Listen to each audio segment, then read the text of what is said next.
We're going to get started, Mac. It's recording. Yay! All right. Blast off.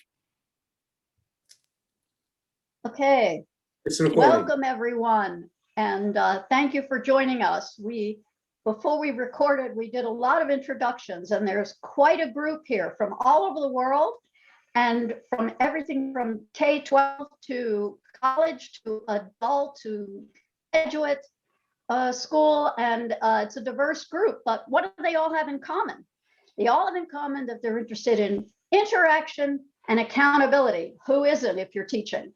And the first thing I'd like to say is that you already know how to maximize interaction and accountability, but you're used to doing it in person. And so we're going to talk about how do you do it online? And on the one hand, you can say, well, it's not really that different. And on the other hand, you could say, well, it's so different, I don't know where to begin. Well, the truth is in the middle. It's not beginning from scratch, but it's not as if it's a huge leap. And so I hope at the end of this, we can have a little conversation and we can talk about in your context, what speed bumps you see to what I'm recommending that you do. Okay, so let's start.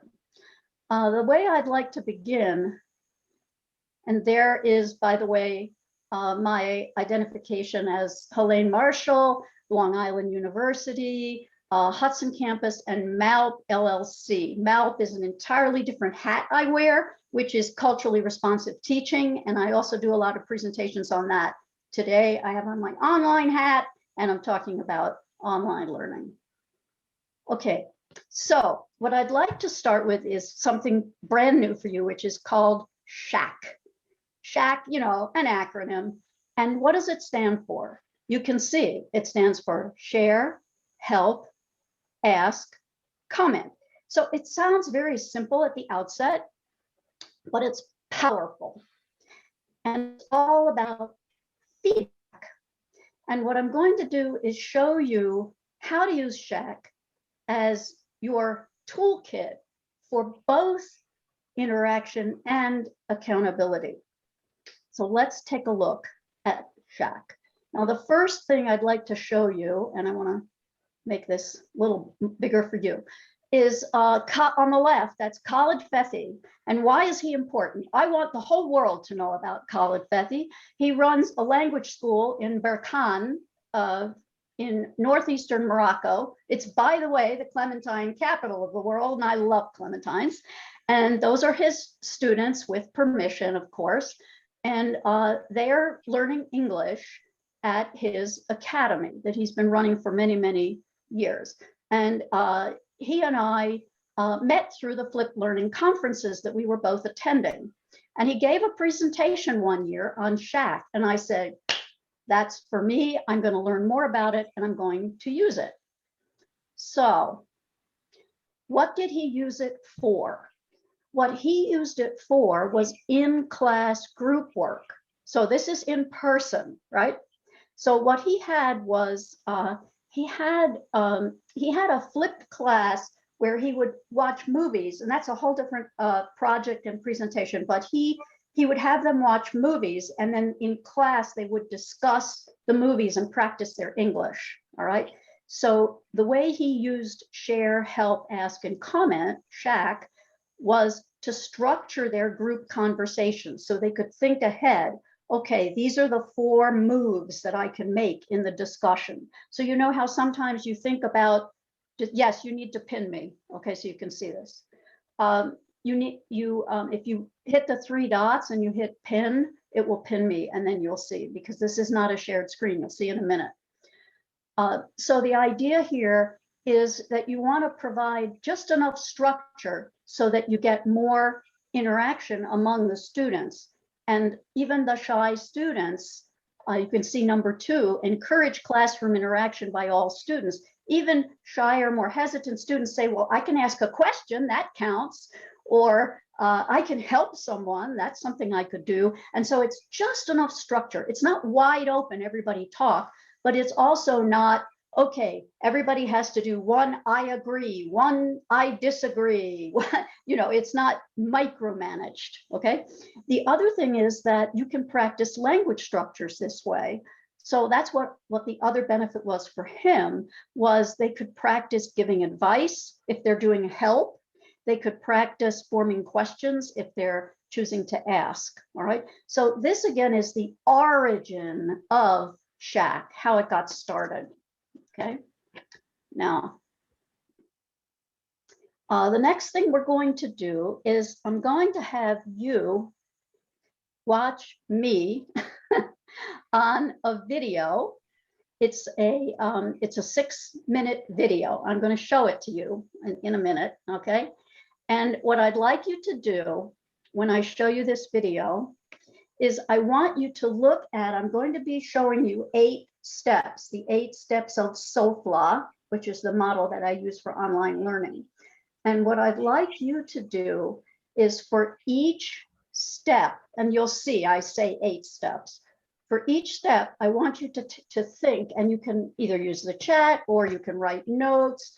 I'd like you to think about, is that step helping with interaction or accountability, or neither, or both? Those are your options. So we're going to watch it. It's 6 minutes. And I'm going to, let's see, how am I going to do this? I think I have to, I just realized what this is going to ask me to do is go out and come back in. Okay. So, because I wanted to show you this. This, by the way, is Prezi video. And if you want to know how I did this, I put a link in the chat. So with Prezi video, which I'm going to switch out of now, and I'll go out and come back in, you can see the slide, you can see me and the slide, or you can just see me. Okay, so I wanted to show you Prezi video, which is a really awesome way, another way to present. All right, but I'm going to stop it now and show you the video.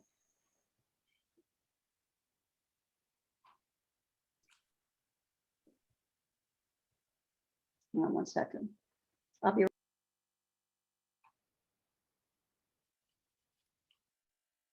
Mac, did you give her permission to share her screen?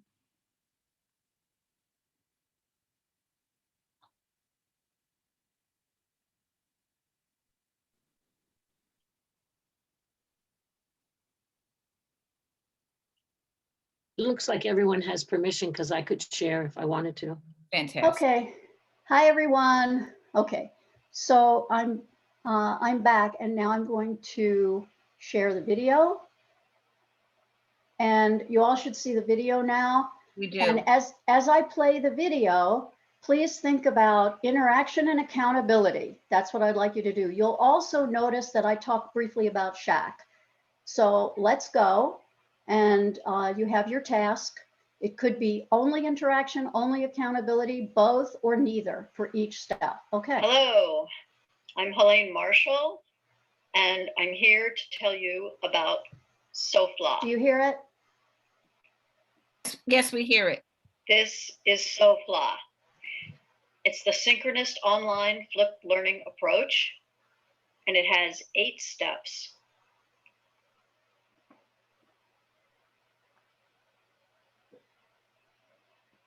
We're going to look at each step very quickly. These are the 8 steps in the cycle. Here they are. And we're going to look at each one. Let's begin with number 1, the pre-work. Okay, the pre-work can be video lessons or shared readings.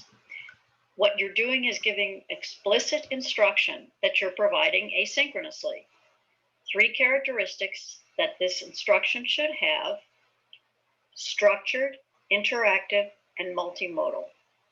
You target questions that are embedded into the video or into the reading, and make sure that you have interaction and activities along the way at points so that students do not lose focus. Then you're going to download the data Whatever you get from the students will help inform your instruction so that you can clarify misconceptions later, as we will see when we get to the other steps. We now go to step 2, which is the sign-in. Now we're in class. So the synchronous class starts with a sign-in, and this can be any type of prompt that can relate back to the video or back to the reading, back to the pre-work. Whatever it was they were supposed to learn, this is to find out if they got it. But your question has to be something that will have multiple responses from students, not a single response. Everybody's going to have something different. I also put an example there from the affective domain because every now and then that's more important. So it doesn't always have to be about the pre-work. When they sign in, they sign their name. This is a way to take attendance. This is a way to get them there on time. This is also a kickoff that begins with students, not with the teacher. Step 3 is whole group. You remember I mentioned clarifying. This is a chance to clarify misconceptions from the pre-work. This is teacher-led, but not teacher-centered. So you're guiding from the side, and what you're doing is moving deeper into the content or clarifying the content, and the students collaboratively create a product, create something that they are going to work on together with the teacher, correcting, guiding, and nudging. They can be using a whiteboard, they can be talking, but it's the whole class participating, not just a few people. Then we move on to the breakouts. Now they're ready to go out on their own. So you put them into groups. This is similar to in-class instruction and depends on how you want to group them, what it is they're doing, but make sure that they produce a product and that they're accountable, because otherwise they can use their time not so wisely, and we want them to stay on task. Then they come out of the breakouts and they're going to share. So there are different ways to share. If they all did the same activity, just have maybe one group share. If they all did different activities, you need more time for the share out, and each group needs to share what they did. They're pieces of a puzzle. What I use for the share out is that everyone else who was listening or watching during the sharing is now going to be using the SHAC technique, share, help, ask, and comment, for the peer feedback piece. Then we go on to step 6. The lesson is essentially completed at this time. There are 3 more steps, but the 3 final steps focus on either looking forward or looking back. But the lesson now has taken its course. So preview and discovery. This step, very important because it ensures they're going to do the pre-work. What do? Well, you take a look at the textbook or take a look at a piece of the video. You get them interested, you get them involved. You might pose a problem that they're going to have to address that you know they're not quite ready to, but it piques their curiosity. You can pre-teach a concept or a term, get them dipping toes in the water to the next assignment. Anything that gives them motivation or curiosity is what you're going to do in step 6. You decide what you think is the most compelling. You can also informally assess where they are with their prior learning on what's coming up next in your class. Then you give the explicit instructions. This is pretty much the same as you would in an in-person class, except that you have to be even more explicit online. And you map it out in the synchronous session. You also post it in your LMS, wherever you keep your assignments. You also send out an announcement and maybe even a reminder just the day before. That's the assignment instructions, step 7, and finally we come to step 8, which is a reflection. They're reflecting with their name on whatever sticks with them from that class. So they're going back now to take a look at what they did that day in class, the whole thing, the whole set lesson, and they pick one takeaway. All right, that's the last step. That's it. Thank you. And we are done. Okay. So how did you do? Let's see. What did you think for pre-work? Put in for the pre-work. What did the pre-work have? Interaction, accountability, what did you find? The pre-work outside of class. Step 1, just put in the chat. What do you think? What did you get for that? It definitely had accountability because we downloaded the data from the embedded questions. And it had interaction because the student had to interact with by answering questions. Now, interaction doesn't have to be students talking with each other, right? So there's some interactive piece with the text, which we're going to see in a minute, or with the video. Okay, so it did have both. How about the sign in? They come in, they sign in. What's that? What happens when they do the sign in? What do you think? ACTFL would call it the interpretive mode. Yes, interpretive mode. Yes, for ACTFL. Okay. Actually, the sign-in activity, I don't necessarily have them interact. They come in, they do the sign-in.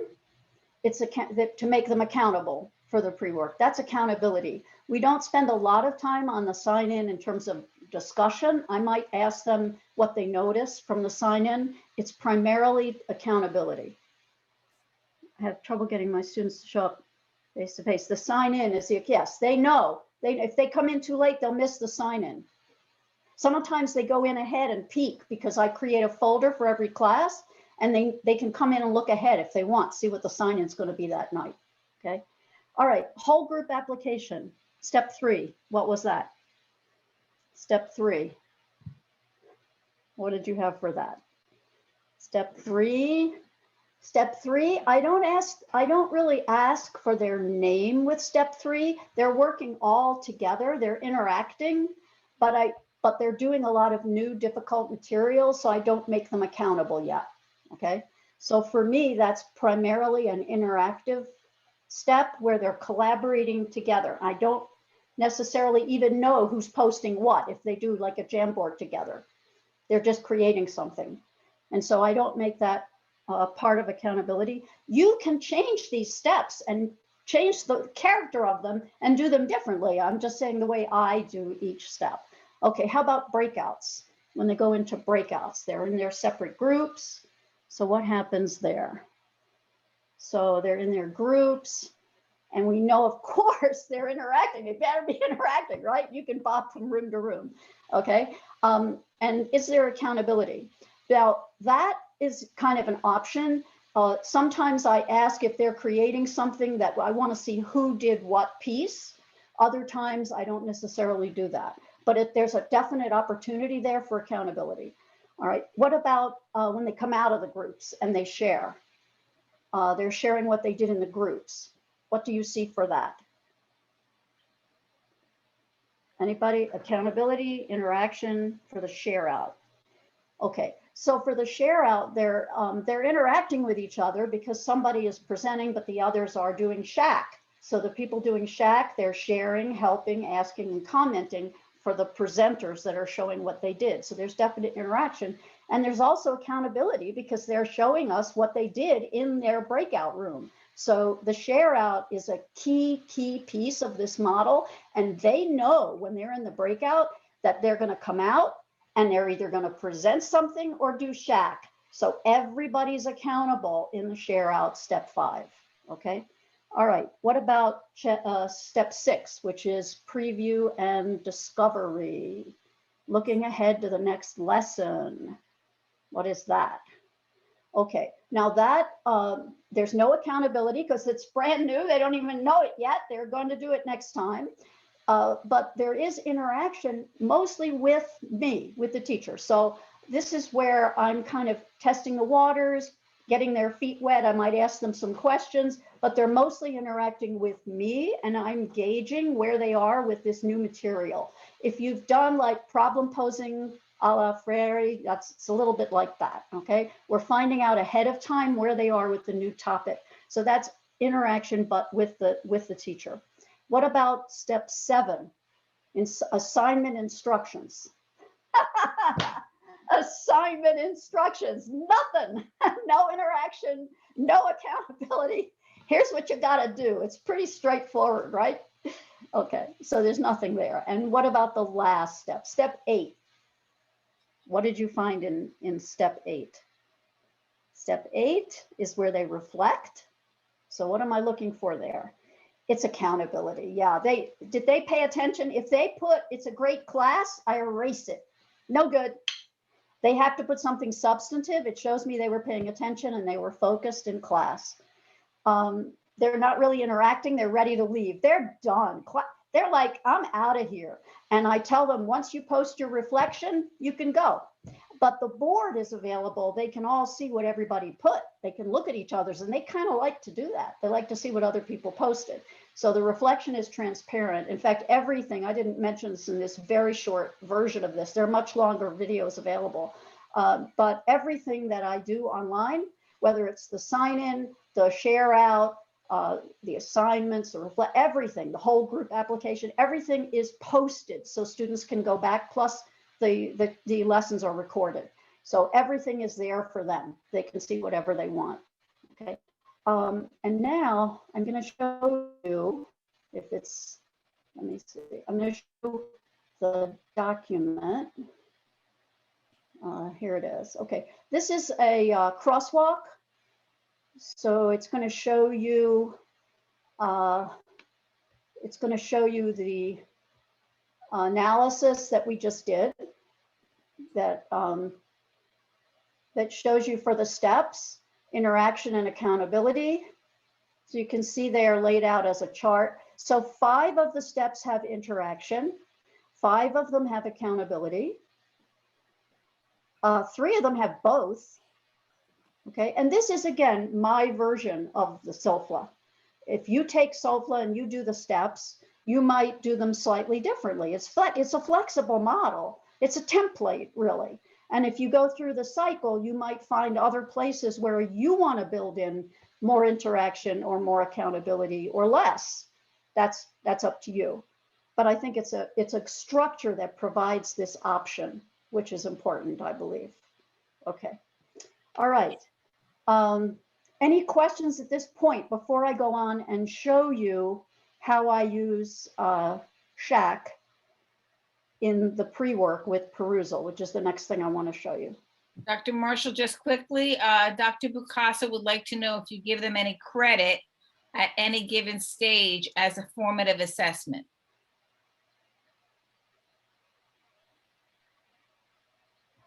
What I do is they do get points for the out-of-class pre-work. That's part of their grade. They have to do the pre-work, but I don't score them on how well they do it. We had a big debate about that, and the students said, I'm doing the best I can, but if I don't get a great score, it's brand new material. The pre-work is before class. So what I decided to do was they get credit for doing it. They have to do it and complete it. But if they've done it and completed it to the best of their ability and I download the data, they get the credit for doing it. All right. And then for class, for the synchronous class, they get a participation grade. And so I see how well they're participating. Did they do all the activities? Did they go through all the steps? Or were they suddenly MIA in the middle of class? Then they don't get full credit for attending the class. Okay. This is not about assessment, really. There are so many different ways to try to assess online, and I do have a lot of projects and other assignments that they do in terms of giving them a grade for the course. But this is how I give credit for the pre-work and for the in-class. Did that answer your question? Thank you. Okay, okay. All right, so now I want to show you perusal, which I think is something you may not have been aware of. And this is how I now use Shack. So I have, you saw in the video, I'm trying to pack, a lot of it in here, but you saw in the video that you saw, I use Shack in the share out, and we've talked about that. But now, this year, for the first time, I'm using Shack in the pre-work. So this means they are interacting with each other in the pre-work. And I'm going to show you how they do that. So here is an example. This is perusal, and I put the link in the chat. How many of you has anyone heard of perusal? Has anyone heard of perusal? Anybody use perusal or heard of perusal? Anyone? No, okay, you're about to be very excited about something. Okay, so this is what perusal looks like. So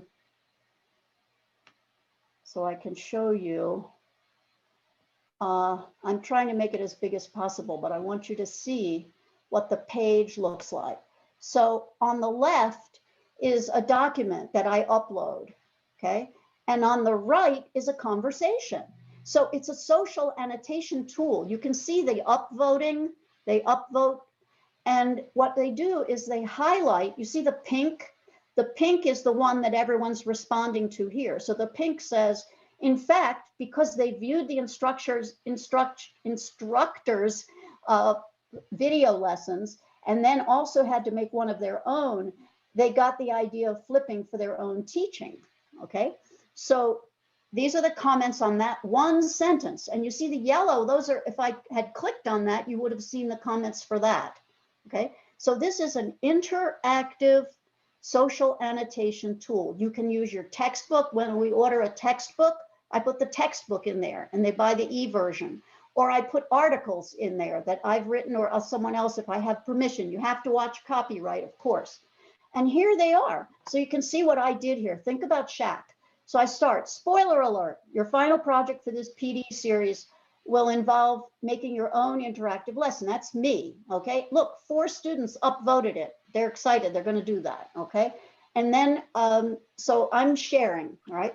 Then, will we need any special software? Asking. Then I answer. You'll be able to use whatever screencasting you like on your computer or the cloud, simply PowerPoint. So I'm sharing with them and giving them some instructions. I gave them a link. You can put links in here if they want to use Screencastify. Then a student says, creating videos, that's great, but the audio is not perfect. So here's someone sharing something, okay? And then another student chimes in, thank you for the heads up. The thought makes me nervous, but what doesn't kill me makes me stronger. So this is a real conversation. They're interacting. If you've ever had students not do the reading for your class, not read the passage ahead of time, you're there. They know you're there, and they know the other students are there, and the peers are there together. It's asynchronous, but even if they're there at the same time, they can still see each other's avatar, and they can interact in real time too, okay? And then I'm going to just show you the rest of it. All right, so here's a student saying, still not comfortable learning this way. I like a book, a highlighter, and index cards. They're objecting to using the e-book. That is an issue because this is the e-version of everything. I agree this mode of learning is 100% appropriate for my students. They mean ESL students. Once I'm comfortable, I'm sure I'll see more benefits. And so this is someone reflecting.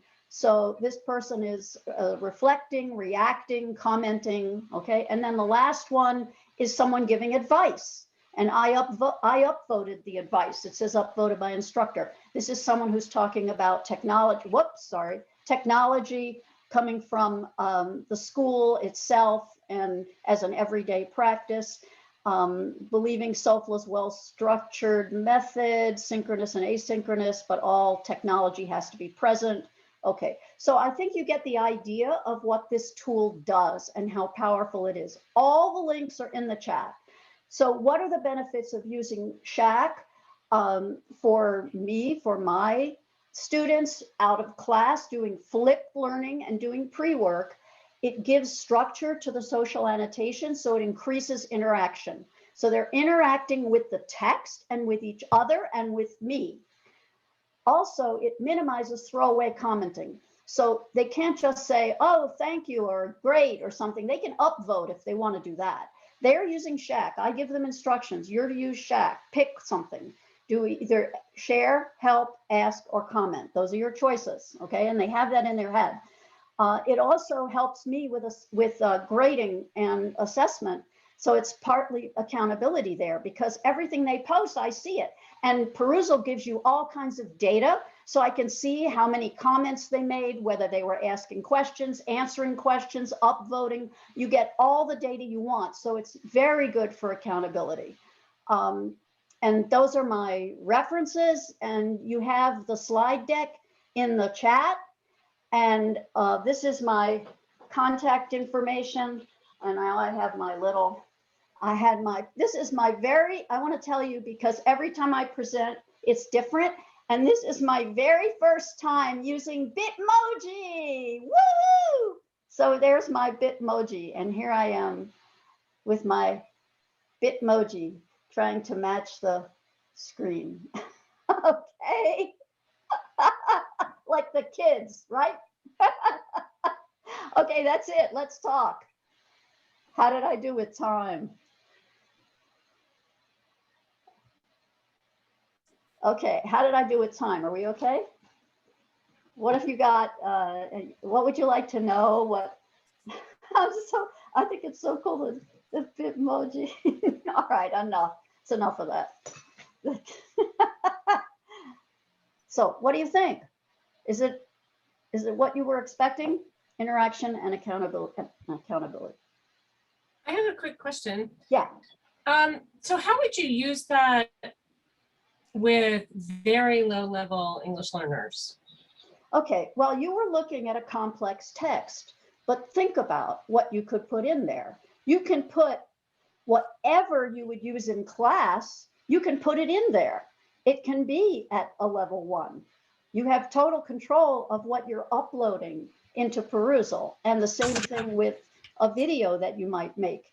You can decide what's going to go on the visual in your videos. So you can use it with any level. I happen to do PD and teacher ed, so the documents I have are much higher level.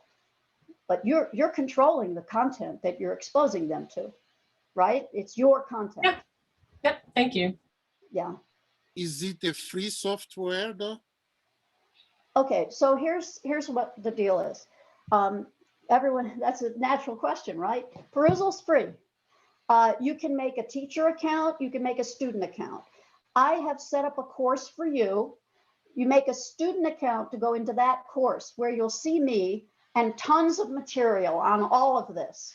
You'll see videos, you'll see PowerPoints, you'll see articles, and I put that in the chat so you can join me. If you want to set it up for yourself, you got to go get an instructor account. I have both because I've been a student and I've been an instructor. You can have 2 accounts, 1 for each. Everything's free for you, free.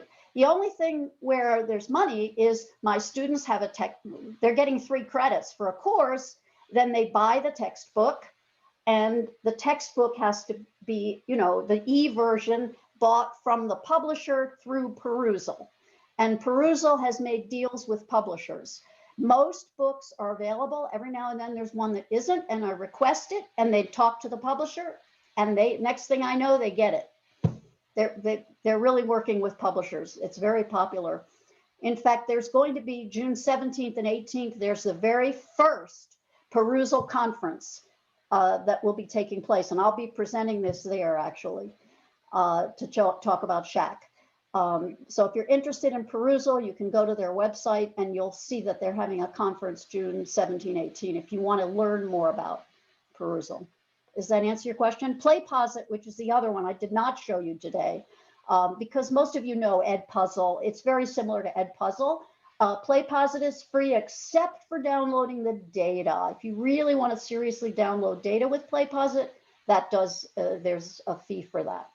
Dr. Marshall, yeah. Dr. Marshall, a quick question. So yes.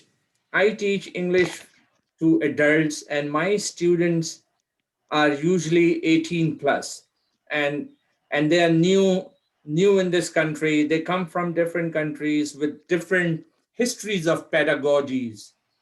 So oftentimes what happens when I try to use something which is very new, many of these students have a very set history of learning, and they have their yes. own learning styles and yes. preferences. Yes. So I'm a little worried at times when I try to be too modern. Many of my students are lost because they have their own styles of learning. Yes. Yes. And they come from different cultures. They are adults and they are pretty well set in learning all right. those things.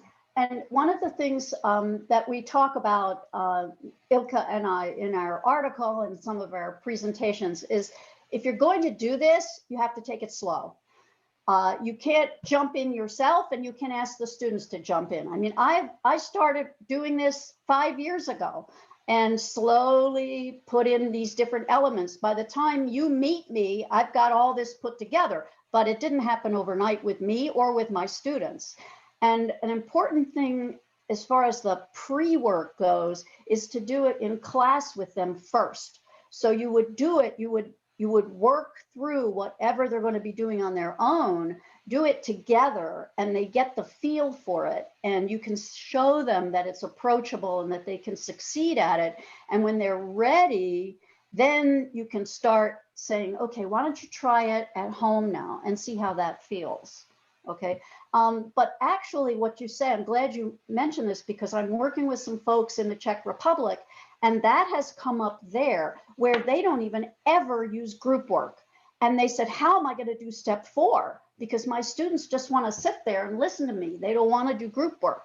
So the important thing there is for you to do a fishbowl, if you're familiar with fishbowl. So you set up a group with volunteers and the other students watch, and the group, you give them something very structured to do together as a group, but they're doing it in class in a fishbowl, and then you can talk about it. Okay, did you see how they did this together, the 4 students? So you're working with them to get them comfortable with group work in the whole class synchronously. And then again, when they're ready, then you can actually try the breakouts. So any step that's new, and I wouldn't do every step at once, you know, these are 8 steps, like, you know, get them used to one at a time, and you don't have to go in order. I mean, there's nothing, this is a template. And the idea of a template is you're going to work with it however makes sense to you. Does that help? Yes, thank you very much. Can I ask a quick question about perusal? Because I'm really interested in that. But Yeah. I always have like large class size, and I always have this concern that if I assign some assignment to my students, I have to address every single comment that they left there. So I'm wondering, do you have any suggestions to that? Yes. Thank you. First of all, perusal. There's so much to perusal. There are groups, and they ask you how big you want the groups. And so instead of having the whole class in the same conversation, you can have different conversations. You can put them in groups. And then you, of course, can visit the different groups. So you can, and you do not need to, it's not about responding to every comment. You don't want to do that. You want them to use Shack. You want them to help each other and respond to each other. But meanwhile, anytime you want to, the accountability is there. You can go in and see what everybody put.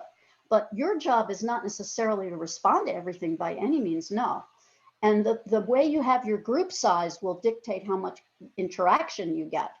And that you can make it any number you want. Perusal, it takes a while to learn perusal, but once you do, it's very flexible, very flexible. You boss it around, it doesn't boss you around. Okay, it's a very, very wonderful tool. Thank you. Yeah, sure. Anything else? I We're had going maybe a little over. takeaway to share, and I also took a couple of notes about Peggy's Hi, question. Kevin. Hey, I just wanted to say I've had the good fortune of working with Dr. Marshall for, you know, it was 8 years ago when we met, and I've been practicing on the flip model. Back then you called it the accountability device, and it's been 8 years in the working, but I do say the sign-in activity is key. And I would ask Peggy it says the gentleman with Pennsylvania TESOL. Right. What's the alternative? How are you making sure that each of your learners are learning? They're coming from different cultures, different expectations. What's the alternative? What other way are you going to make sure that they're all getting the highest standard? I wouldn't feel bad for them and then lower standards. I would keep the standards very, very high and figure out a way to build the culture. It doesn't have to be so complicated. In fact, it's really, really simple. And anytime there's going to be change, there might be resistance. Another demographic that I find with resistance is 60 plus. Because, I got to make a login. There's but I have to log in and leave a voice note on this thing. There's initial resistance with that group too. So just be friendly and consistent, and it works. 60 Kevin, plus, you mean the age? In age. Yes, they're immediate. They Kevin, even Zoom. They're like, I don't know about online. Kevin, quick response. My question was not geared towards standard of teaching or anything. My question was and is rooted in research in language learning styles. And that tells us that learners come to a class with a different learning style and preferences. How are you adapting to all of those styles now?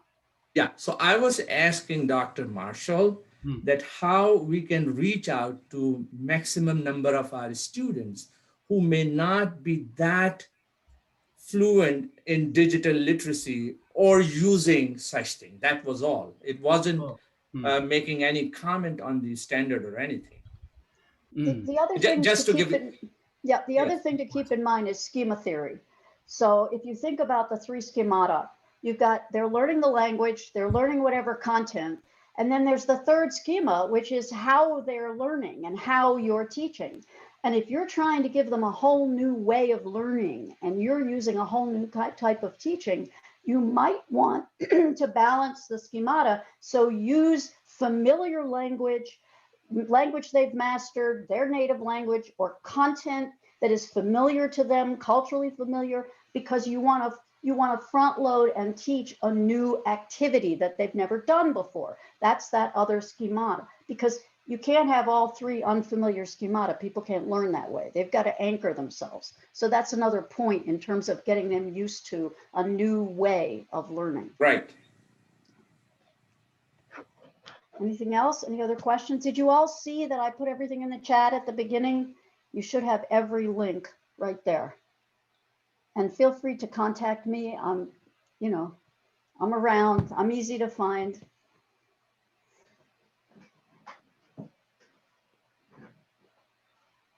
Anybody else? Oh, I would just say thanks, Dr. Marshall, because I have been using about 50% of my classes. I directly use the SOFLA model. Also, your work on culturally responsive teaching and the fertile learning spaces is something I'm still aspiring to. But anyway, thank you very much for that. Thank you, Kevin. It's great to see you.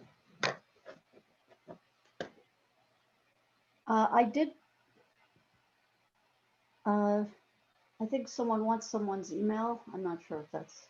Echo, what did you want? Did you want Dr. Marshall's email? I'm so sorry. I was having a mini little back and forth with Lin. But yeah, happy to stay connected with everybody. Yeah, that's fine. That's fine. Well, she put it on the chat. Interaction. There's an interaction going on in the chat. Always. Any other questions, folks? Okay, do me a favor, everyone. Anyone who decides to use Perusal or PlayPosit or to use the model SOFLA or Shack, let me know. Let me know what you find. Let me know how it goes for you, because I'm always looking for feedback. You know, if I just stare at myself and what I do, that doesn't get me anywhere. So please, that's one of the reasons I like to do these presentations. I want people to try it and get back to me. So thank you.